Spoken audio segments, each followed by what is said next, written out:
Good afternoon, everybody. Welcome to this UCL Minds lunchtime lecture. And we're really pleased to have you all here with us today from around the world and from the UK. And I've just briefly introduced myself. So I'm Kerry Jewett, and I'm going to be chairing this lunch hour lecture. I'm a professor of technology and learning, and I'm based in the UCL Knowledge Lab, which is a specialist research centre in the Department of Culture, Communication and Media within the Institute of Education, which is a faculty within University College London.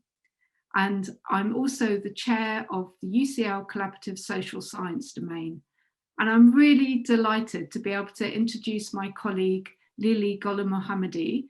I'll tell you a little bit about her, and then I'll introduce her lecture, and then I'll hand over to Lili. So Lili's a member of the In Touch project team, which I'm a director of, and that is a 5-year European Research Council funded project, which is based at UCL.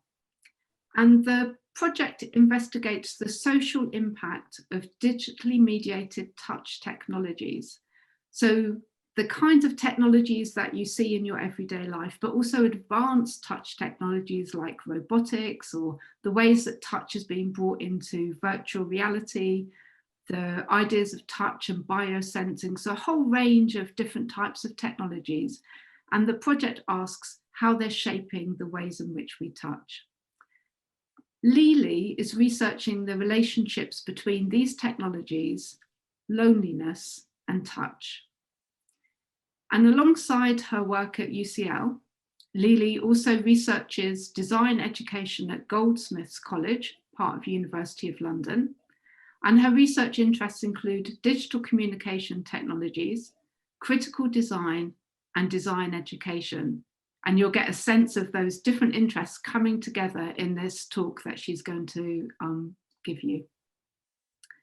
So the lunch hour lecture will explore early findings from Lili's research on connections between loneliness, touch, and emerging digital technologies. It will draw on a creative online workshops series that she facilitated from May to December in 2020, so at the core of lockdown in the UK. And that work was with 6 participant groups, including people over 70, professionals aged 25 to 55 working from home, and young people aged 18 to 24. As Lili will talk to you about the physical and psychological and emotional benefits of touch for our well-being, our development, and for just feeling connected are very well documented. Yet physical distancing during the COVID-19 pandemic has prohibited most social touching, and our everyday interactions largely lack tactile experiences as a result. And that raises questions about the potential value of bringing touch into the realm of the digital. At present, though, commercial touch technologies are at a very early stage of development. And in this lecture, Lili will discuss how her research participants talked about touch and digital touch through their experiences of loneliness, through imagining their own digital touch designs and engaging with other design-led methods, and how that can inform the future design of digital touch technologies.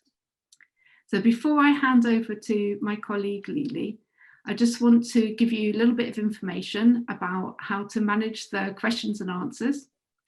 So we'll be taking questions through an app called Slido. There's information about this on the event information you received via email. But you can just go to Slido, which is sli.do, and enter the code LHL2. That's all capitals, and I'll quickly say that again. So the URL is sli.do, and the code, all capitals, is LHL2. And we can take questions through at the end of Lili's lecture, but you can ask questions throughout her talk. So it's a pleasure now to hand over to Lili for the lecture. Thank you, Lili. Thank you, Kerry, for that great introduction. So I'm just going to share my screen. So just give me one moment as I set this up for you. Hello, everybody. I'm Lili, and as Kerry has already said, I am a researcher with the In Touch project at UCL, and I'm going to talk to you about some early findings from my work on loneliness, touch, and digital touch technologies. And to clarify, as Kerry sort of hinted at, these are technologies that go beyond the everyday smart screen that we're all familiar with. So things like robotics, technologies that you can wear on the body, and other kinds of devices which digitally translate or deliver touch in some way. And I'll show you some examples shortly if that's something that's new to you. It'll be quite interesting, I imagine. So I'm still looking at the data, and this is still very much a work in progress. The talk will last around 25 minutes, and then we should have a very good chunk of time for questions. And I'm really interested to hear those questions, so please do put them in Slido as we go, and Kerry and I will respond later. So the main question that I'll be addressing today in this talk will be, how do people frame touch and digital touch in loneliness? But before I introduce the early findings, I'd like to give you just a quick bit of background to the project and what it's involved. So back in 2018, when I began this project, thinking about loneliness, touch, and the digital actually felt quite obscure. And there were a very small number of studies, and these were mostly in healthcare and lab settings. But of course, the pandemic's made many of us think a lot more about touch and loneliness. And this, of course, has been reflected in the huge increase of news stories, which many of you will now be familiar with. So loneliness. Loneliness is quite a slippery thing to define. People define it and experience it very differently, and it can take many forms. And sometimes it might not even be obvious to a person that what they're experiencing actually is loneliness. It's quite a hard thing to really pin down. But loneliness is distinct from social isolation, which refers to the amount of social contact a person has. But of course, a person might have a lot of social contact but still feel lonely, and vice versa. And this is where the difference comes in. Loneliness is much more subjective. And the literature often describes it as the difference between the level and quality of social engagement a person has and the level that they want to have. And on this slide, you can see a few participants' definitions from my study. There was a real range, but one that came up a lot was a sense of disconnection. This could be from the self, from others, and the wider world. So to give you a few examples shown here, one participant's put, having all the numbers, but not feeling like I have anyone to call. A lack of connection. And another said, loneliness is the disconnection from self, others, a direction or purpose, value and place within the world. And the difficulty of pinning loneliness down is also captured in another definition where someone's written, I don't really know, I suppose I enjoy solitude. Loneliness is something much more grave. I could tell you when it happens, but not how. So some interesting things to, as a start point, that shows just how complex it is. Touch too has many different facets. It's complex and deeply personal, and not everyone has a positive relationship to it, of course. But as Kerry said, research has shown that touch has very important physical, psychological, and emotional benefits, and is incredibly important for our well-being and development. And because we know that touch has so many benefits, there's been a lot of interest in bringing these tactile options to our digital communications. And the digital realm has largely been lacking these. So there's been a lot of reflection on that, especially recently. So there's been lots of questions about the potential for these technologies in the pandemic. And here you can see an article about the potential for robots to help with loneliness in times of social distancing. So the promises and hopes are the space, and problems are the space that my study is situated in. But yeah, as Kerry's also said, many of these technologies are at an early stage. Only a few are very commercially available. They're often a bit glitchy, and others are speculative, meaning at the moment not all the technology is there just yet. So just to give you a couple of quick examples, the picture in the middle at the bottom shows a pair of footsie slippers, which imagines the possibility for couples to play footsie at a distance. And the picture on the bottom right shows a bear, which is actually a commercial piece, which mirrors the movements of a loved one's hands over distance. So with these promises, hopes and problems, this is the space that I'm working in. I've been working in with this question of how people frame touch and digital touch in loneliness. So to give you an overview of the fieldwork and the methods, just briefly, I started with a pilot at the Wellcome Collection in late 2019.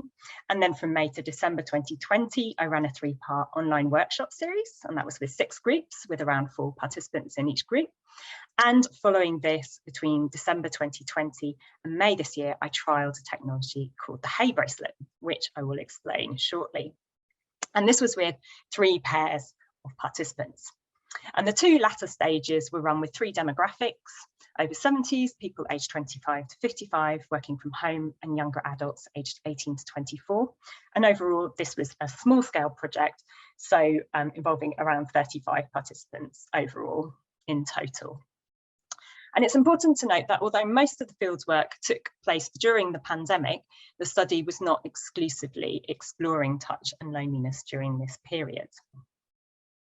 And the fieldwork involved a lot of creative methods and activities, which I won't be detailing too closely today, but if you'd like to know more, please do check out the blog post on this page where I wrote about the methods and using them online.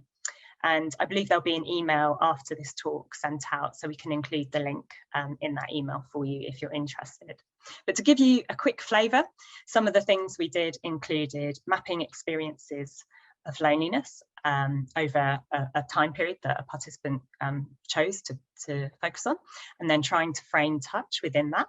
I also showed participants examples of digital touch designs which directly or indirectly spoke to loneliness, and asked participants for their thoughts.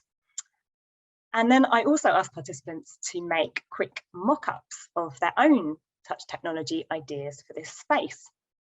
And then in between the workshops, I gave participants some creative prompts, or digital probes, as I've called them, to respond to. And I use these creative methods and this creative approach because, for the most part, as I've hinted at, we really aren't used to thinking or talking about touch or loneliness, and it's quite a challenge to do that. And of course, these technologies are still very new, and for a lot of people, they're still quite hard to get your head around. So there's a lot going on there and a lot to process. So that's why I sort of set up this methodology, this 3-part series. Okay, so now I've given you some backgrounds. Let's take a look at some early findings from the study, which speak to this question of how people make sense of and frame touch and digital touch in loneliness. So for 4 early findings, the first is, perhaps no surprise to many, that touch is comforting for moments of loneliness. But what's interesting here is that this idea of touch is expanded in lots of different ways. So human touch was important, but participants also spoke about touch from animals, the natural world, objects, and the feel and sensations of particular materials. And with humans, some participants spoke about touch not just as physical contact, but also as proximity or being physically near to others. So all these comforted by giving a sense of connection, reassurance, and anchoring. And especially when discussing contact with living beings, people often spoke about touch as a way to vent, to diffuse, and detach from loneliness. In relation to the pandemic, it's really human touch and closeness that's been the focus. And experiences of this in relation to loneliness were actually varied. So for some participants who had strong tactile boundaries, meaning they often find touch quite difficult and mostly avoid it, touch can be lonely making because they feel they don't fit in, they don't fit social expectations of how they should touch. For example, hugging is one example, and the pandemic removed these. But for others, it's been a huge loss and it's had a big impact. And as one of my participants put it, touch is sort of illegal. It's like, I know it helps your mental health, but you're not allowed. And this participant spoke about his sense of this touch-barred world, very much magnifying his loneliness. And he described it as a kind of downgrade from hugs to handshakes to nothing, and being left only with his teddies. And as he put it, at least they don't mind how much I hug them. Some water. So in other cases, there were a few participants who recognised patterns of materials in their lives that gave them comfort. In the image shown here, you can see a map a participant has made about lonely and less lonely times in her life. And then she's taken cuttings from materials and items in her home. And the feel of some of them, like itchy wool from a childhood dress, carry memories and associations to lonely points, while other materials like fur, velvet, satin and pressed flowers have been things that have soothed and comforted her in lonely times. And she talked about the pleasantness of feeling these and how they kind of soothed and comforted her. And the fact that there were even patterns to these materials was actually a revelation for this participant, and she was very surprised to find it. So it might actually be something that some of you at home want to try. You could pick a period of times, like such as the past year, or like this participant over your life. Map times when you felt more and less lonely, and then think about whether there have been any materials that you associate with those things, and materials and objects that you found, the feel of which you found comforting. It's quite an interesting one to try. So there was also a wider pattern to some textures and objects which participants ascribed to loneliness. So people often cited plastics or synthetic materials as feeling lonely. And things that came up with were like qualities like their smoothness, lack of grip, and as well as associations with planetary disconnection and damage to the environment. So how does all this translate when we move across to digital touch technologies? So when I showed participants a selection of touch technologies that had been designed around loneliness or forms of loneliness, like longing and homesickness and things like that, people often use words like weird, wacky, alien, artificial, and there was an overall sense that these technologies, just more often than not, were missing the mark. And it's worth noting that these reactions actually echoed the results of the 2020 touch test. So for those who haven't heard of the touch test, this was an online questionnaire exploring attitudes to touch, and it had about 40,000 plus participants. And it actually included questions about attitudes to digital touch. And interestingly, the results likewise showed that people actually weren't very receptive towards them. And if you'd like to know more, you can see here on this slide, there's a series called The Anatomy of Touch, which talks about the results from the touch test. And there is an episode on digital touch for which Carey from In Touch was also interviewed, and that's a great listen. I highly recommend it. So the second finding, digital touch, is it too hard? So in my study, there were a number of reasons why participants rejected digital touch, but one was to do with the feel and the materials that most of our technologies are made of. So mainly plastics and metals, which were perceived as kind of fake, but especially too hard and too cold, which of course is the opposite to more comforting qualities like warmth and softness. So where people did feel digital touch might support moments of loneliness or support loneliness, they often had a vision that was different to its current form. And I can give you a sense of this through the rough prototypes or mock-ups that I asked participants to make in response to the technologies that they were shown. And the example on this slide by one participant is a flexible textile ribbon.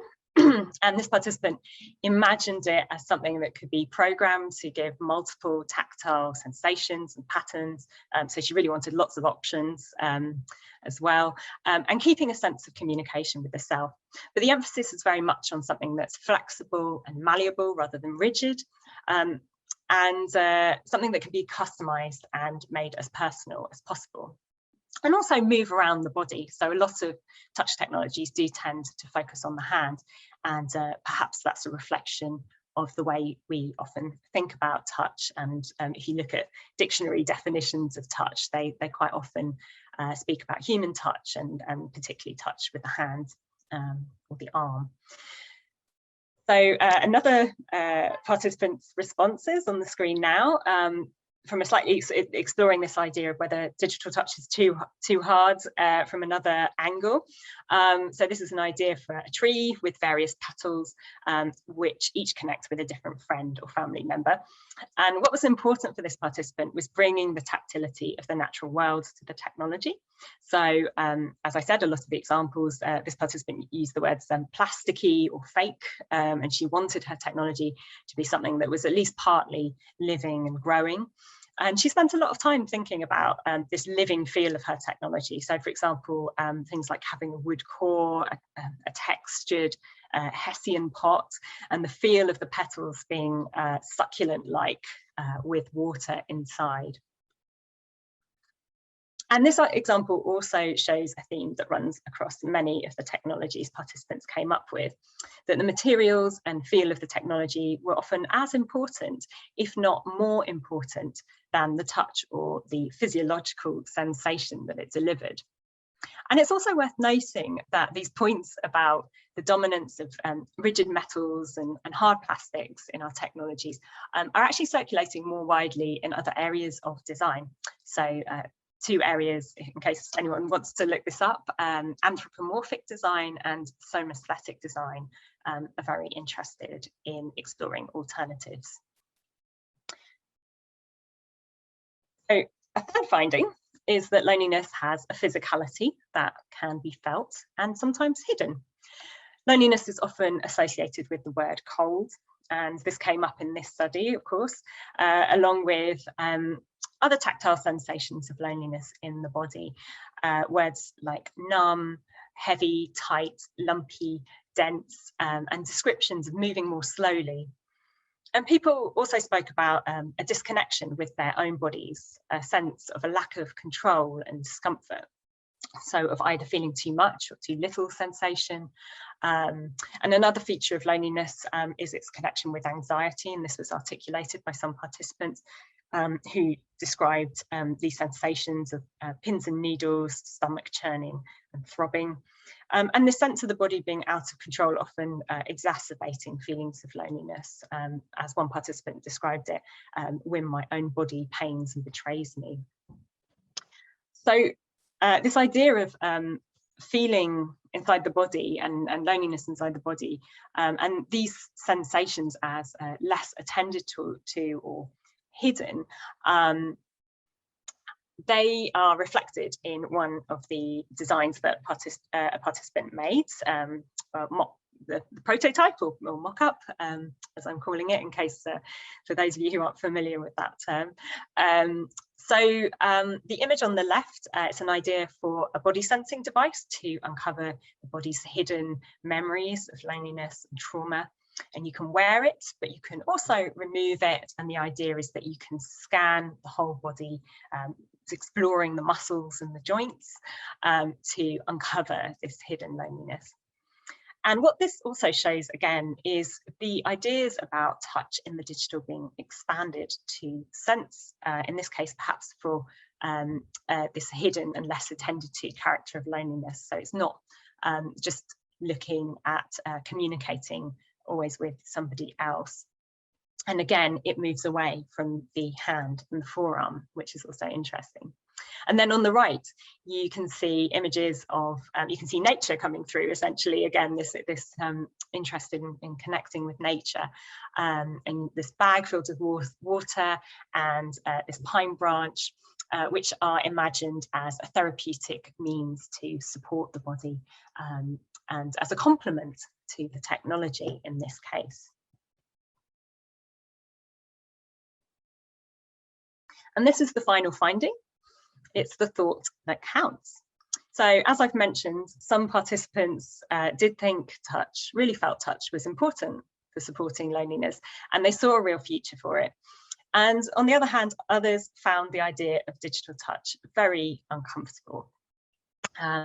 But for many participants, it wasn't so much the physical interactions or physiological sensations that a touch technology might deliver as the thought behind a touch. And this again comes back to the point that sits across these findings, that our ideas about digital touch, or our ideas about touch, are expanding through the digital. So as other studies from In Touch have shown, with digital touch, a lot of what gets included or talked about as touch actually goes beyond these direct physiological sensations like vibration or warmth. It's actually to do a lot with the prior memories and experiences of touch that people bring with them to the technologies and the meanings that they create together. So some of you may have had your own experiences of trying to create a sense of touch or closeness online recently. So some techniques that you might have seen or tried, things like moving extremely close to your screens or whispering into your microphone, or mimicking each other's gestures at the same time, doing the same thing, like hugging or running your hands over your face. So there are several ways that the thought that counts has come through in the data so far. One example emerged through the discussions of the technologies that I showed participants. So this is one of them. This is an empathy box that you can see right now on the screen. And this is actually one of the few that participants were more receptive towards. The box is speculative technology by a designer researcher called Sophia Brickner. And it's actually inspired by the empathy box in the book Do Androids Dream of Electric Sheep, which some of you might better know as the film Blade Runner. So the concept is the box is that it creates a connection with lonely strangers, and by holding on to the bars, you can feel warmth and also send warmth and empathy to another anonymous person in your network who also has an empathy box. So to some participants, the warmth appealed, but what a lot of participants most valued was actually the ethos behind it, that you were sharing care and concern in connecting with others. So it's the idea that you're thinking of someone else, or that you're being thought of, that was particularly appealing. And what also emerged was that participants value digital touch as one of many practices that enable them to express and receive these signals of thought and care. So one participant likened it to sending a physical postcard, a tweet, or an emoji. And to them, digital touch was another way to say you can do it. It's a little trigger to get you out of that loneliness spiral.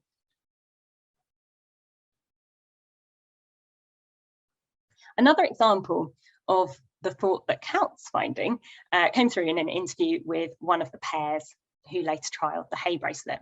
So this is a device that allows you to send a squeeze to someone else with a paired bracelet. So when you touch the top of your bracelet, it gives a little shake, and the other person, hopefully, if it's all working, should feel theirs contract, the strap sort of contracts. And it actually feels a little bit like having your blood pressure taken, a kind of lighter version of that. So in an interview after one of the trials, one of the participants reflected, it's not the digital aspect of it, it's the person behind it. I was almost not even thinking about what's giving me the squeeze, if you know what I mean. I started looking past the bracelet. It was a message from Vic. And you can also see in this example that the technology itself began to recede in a way. And this participant, you know, I think they did it for about 2 months, but they said that if they'd had a little bit longer, they could very much see that actually happening even more. So a final point to add is that our attitudes to touch technologies quite often, but not always, reflects our attitudes to touch more broadly. So it's important to note that this emphasis on the thought that counts was often stronger among those who were less tactile in relation to other people and who therefore didn't necessarily find touch reassuring. So another pair who trialled the bracelets, although they value touch in some ways, they interpreted the bracelet's touch as much more of a grab, and overall they didn't feel it was necessary to carry touch through into the digital realm. And they looked for other mediums to articulate that thought, both digital and analog. So in this talk, I've shown you a few of the ways in which participants framed touch and digital touch in loneliness. These are early findings, of course, and even beyond this study, we're still navigating how we understand loneliness and touch in relation to each other. And it's still early days for these kinds of technologies and understanding the role that they might play in our lives. So of course, the pandemic's created this space for people to think more deeply about these things. But for many, it's not been the case that digital touch is suddenly the answer, and it is more nuanced than that. So one of the key things that sits across these findings is that touch in the digital, that is, our ideas of what digital touch can be and touch can be, are expanding. So with touch comforts, human touch is important, but so too is touch from animals, the natural world, objects, and the feel and sensations of particular materials which hold memories and associations. Digital touch, is it too hard, indicates a desire for more flexible, malleable and customizable technologies. And the physicality of loneliness and touch considers more deeply the idea of loneliness being felt, stored and even hidden in the body, and a need to give this more consideration in general. And as some of the examples, the example prototypes or mock-ups that I showed you for digital touch ideas in these findings show that when people think of digital touch, they're not always positioning it with other humans. And then finally, digital touch, it's the thought that counts, suggests another angle to digital touch, that it's not always the sensation, it's also about the intention to express and receive care and empathy that's behind the touch. And all of these have implications for the future of design of digital touch when it comes to loneliness, and perhaps in some cases more broadly. But I'm very interested to hear from you now in the remaining time that we have for questions. I think we should have at least 20 minutes, hopefully. And please also do feel free to contact me at the email address on the slide, at the bottom of the slide after the talk. I'd be very happy to hear from you. So without further ado, let's go to the questions, and I will stop sharing my screen. Thank you. Thank you, Lily. Thanks for that great talk. And you've already got some questions coming through on Slido, and I just encourage everyone again, the app is sli.do. You can post your questions anonymously if you're a little bit shy there. And you can also vote on different questions that others are asking to push them up the order of questioning. So I'll go to Slido now and just see what questions we've got. And just to note, Kristen has commented on touch comforts and how that reminded her of Harlow's heartbreaking experiment of sensory deprived monkeys who would choose a stuffed doll over food. And I know that's a kind of imagery. There's loads of little clips of that on YouTube if anyone's interested in looking at Harlow's experiments around touch and comfort. But the first question for you there is a question around whether or not there's any research on the differences or the pros and cons of different types of technologically mediated touch versus having a pet. I mean, I'm not aware of any, Lili. No, I'm not. As I said, I think because these are so new, and because also before the start of the pandemic, before it kind of hit us all worldwide, there's so few studies in general, even just looking at loneliness and touch, explicitly at loneliness and touch. And yeah, I don't think we've got that far. I mean, as far as I'm aware, this is where it's at the moment, is just sort of gauging these new things that are coming out. But yeah, that would be interesting actually further down the line to look at that. Yeah. But certainly I think your work's pulled out that pets have been very very important in the kind of realm of what touch is. Yeah, definitely. Yeah, definitely.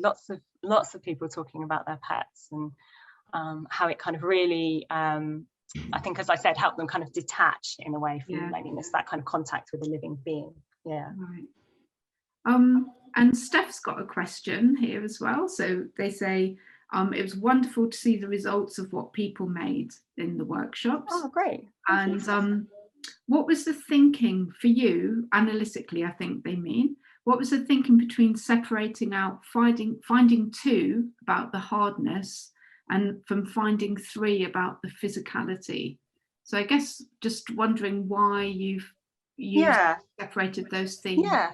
Okay, so the physicality was more about the physicality inside the body. So what you, the individual feels or might feel or might not feel or inside the body. So and the is it too hard, that was actually about the technologies themselves and the materiality, the materials, and what the technologies are made up of. Great. Okay. And another listener is asking about the different age groups that you worked with, saying you mentioned that you undertook the research with different age groups. Did you see any variance in how people of the different age groups responded to the technology? That's a really interesting question. Yeah, it massively is. And I mean, it's hard, you try as a researcher to not have too many prejudgments, but you always have your little hypotheses, don't you, in a way. I did expect that perhaps the younger age group would be a bit more receptive and the older age group would be less receptive.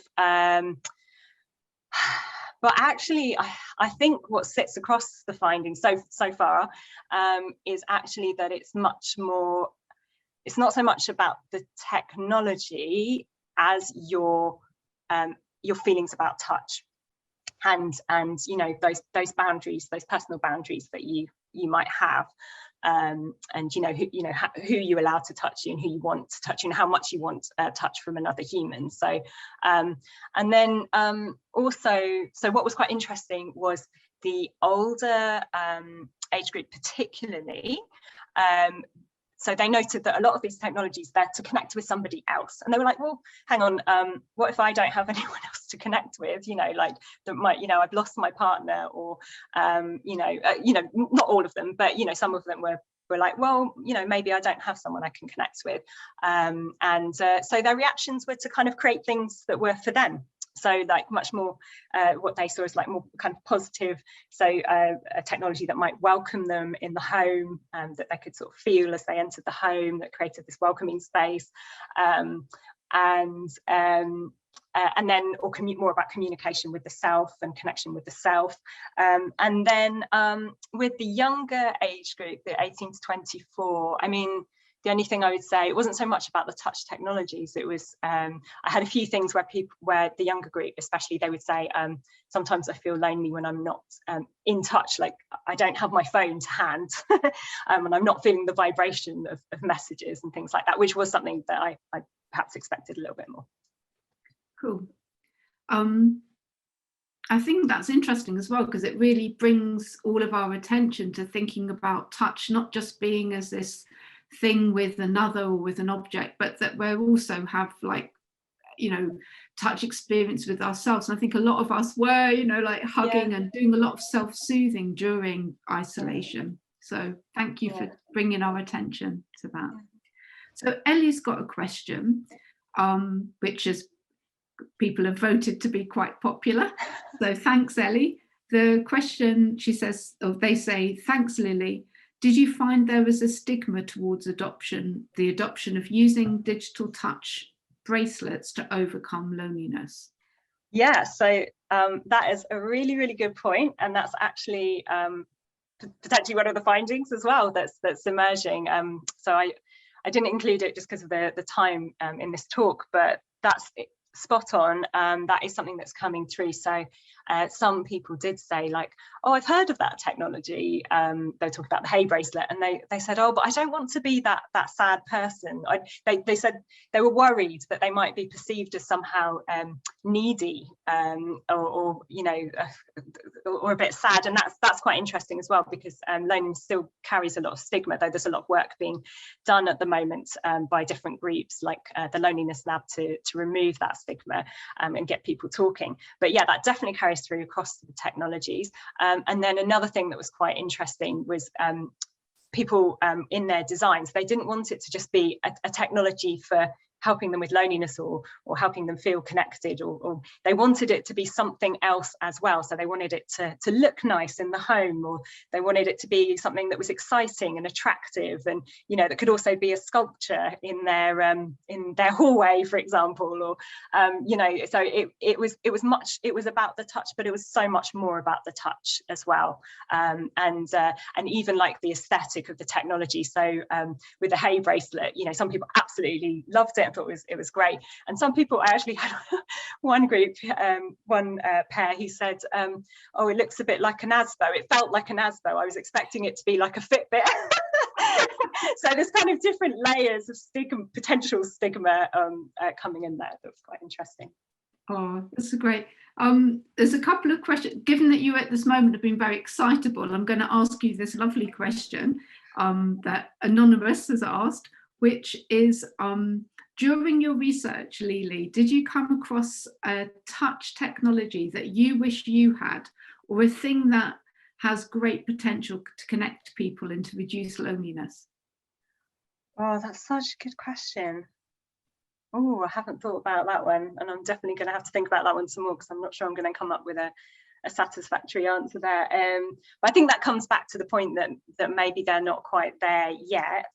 Mm-hmm. I think for me, I like the idea, which a lot of participants also said, and I think I've hinted at, is that the technology does more than touch.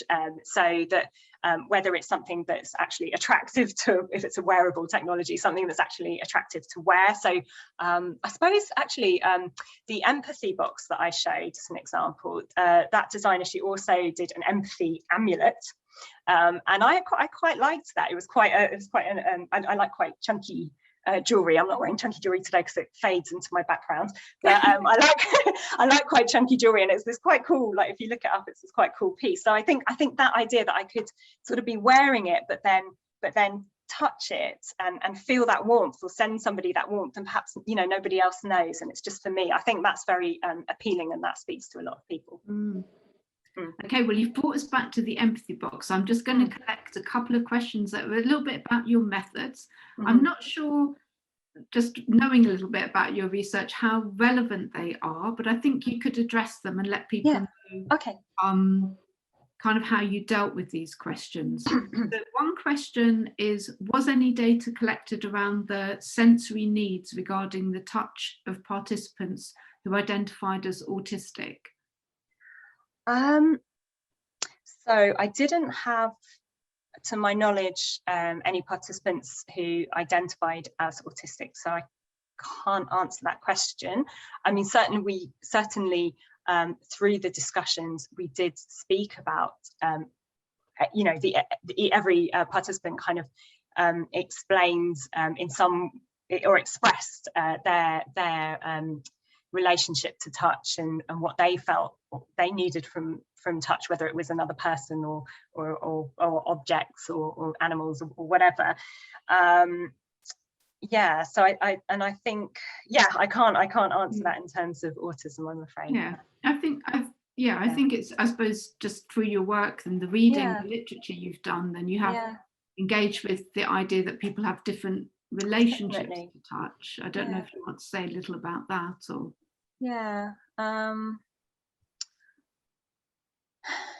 I mean, they do. I mean, I think what's interesting is maybe in the literature there's less reflection, or the literature that I found, there's less reflection on people who might not want it, or may have a more boundaried relationship to touch. It's quite often that touch is very positive, it's something we all need more of, which is true. A lot of people feel that, genuinely feel that, but I would say that other side to things probably needs a bit more reflection, actually. Right, okay. And someone else asking, how did you define empathy in the context of your empathy tool, and how did you evaluate the outcome? So perhaps you just situate the empathy box for them a little bit, and you know, explain maybe that your methods aren't about, that you're not approaching things in that way. I don't know, maybe give us a sense of how that fits. Yeah, I suppose the empathy box was just, so I wasn't trying to necessarily explore empathy per se. I was interested in this kind of broad brush approach, kind of like just looking across not quite everything, but as much as I could contain realistically in the study. I think what was interesting about that box, reading about that designer researcher's work, and I'd recommend, you know, this, she's got some pieces published online which are free and available if you want to find out more. Yeah, what was interesting is the way she positioned that touch technology as something that's other technologies fall short, and this was something different, and that could really, you know, you're not using words and you're kind of, it's sort of like an unspoken, a non-verbal empathy, so kind of feeling with somebody. That's how I've understood it, but I would go to her study there to find out more. But I guess you were more concerned with understanding people's experiences than necessarily evaluating the concepts as well, or? Yeah, I think so. Yeah, so understanding what, so yeah, I think I've lost track of the question now. Sorry. Oh, well, let's move. There's just another question about your method, which is about your use of creative methods. Someone's saying that they really enjoyed looking at some of the things that your participants had made. And could you just talk a little bit more about that, like what things came up that were unexpected for you in the research from the objects that people made? Yeah, so there were some that were more expected, so things like you know, like blankets or things that could hug you. What came up? So I think the ones that I picked were quite interesting to me because they really struck me. So obviously that's part of the reason that I included them. I had a sculpture that was like this sort of amorphous shape that was described as sort of, it had to be very squishy, and it had these tiny robot arms. I don't quite understand how it worked, but this is the whole point of being more speculative. And they had these tiny little robot arms inside that could sort of move the sculpture with you. And I really enjoyed that idea that it would be there, and that also that it would invite other people to touch as well. So it was meant to be something that was kind of for them, but also to be shared with other people. I really liked that. Yeah. Cool. My mind's gone blank. There are plenty. I've just had a blank. I'm just finding a final, I think we're moved towards it. If anyone wants to kind of ping any questions, I'll go for it. So there's a bit of questions here around kind of robots versus and robotic pets and technologies that imitate pets. So people are wondering if you came across any technologies that imitated pets around touch. Yeah. quite a few. So there's things like Paro, the baby seal robot, which is probably one of the most famous, that's been kind of around for some time now, which is often used in care homes for people with, often with people with dementia. But it's sort of meant to be very kind of soothing, but also loneliness as well. And then, sorry, Lili, just because with Paro, is that, does it give, so people touch it, and what kind of? Yeah, so it has touch sensors. So it kind of uses different technology. So it has movement, so it responds to touch and how you're touching it, and it makes little noises. So it's kind of a multi-sensory pet item, and yeah, it responds to how you're engaging with it, and if you treat it badly, it gets upset as well. Yeah, so it's meant to be very therapeutic and meant to, I don't know exactly, I think the studies are inconclusive as to loneliness, but it has been shown to be quite therapeutic and very soothing, because obviously in the care home space you can't unfortunately have pets for or not have them for too long for various reasons. But yeah, there was also, I think there was a small scale study where I think they wanted to recreate pets that were like little dolls, but then they didn't really appeal to participants, because they were like, oh, but what about, everyone was very worried about the machine inside. I don't want to feel the machine inside. And again, that was to do with that hardness. Yeah. Right. And this is going to be our final question. And it's a great question. So did you have a go at prototyping a touch technology with your participants? And if so, what did you design? And if not, what would you design? Oh, that is a good question. No, so I didn't do it with the participants, I suppose, because I was doing all the facilitation and stuff. I have done lots of, I have been a participant in other studies that have involved prototyping, and I have really enjoyed it, which is one of the reasons I wanted to use that method. But yeah, I mean, I think that I would probably, as I said about the empathy amulet, I would probably choose something, and also with a background in fashion, I would probably choose something that I could wear, and that would look really attractive as well, that would feel nice, that would give me a nice feeling, like warmth, or a little vibration. Like I loved the hay bracelet, the little blood pressure sensation. So things like that I would really love. Yeah, something that I could wear would be really nice. Great. Okay, well, look, thank you, Lili. Thanks for your talk. Thanks for everybody who's joined us today, and for all of those who've asked such interesting questions. Thank you very much. Just to mention that you can see upcoming lectures by visiting the UCL Minds webpage. That, as Lili said, you'll be sent an email with further links and information, and do reach out to Lili if you want to hear more about her study. And yeah, just stay well, and thanks very much for your time today.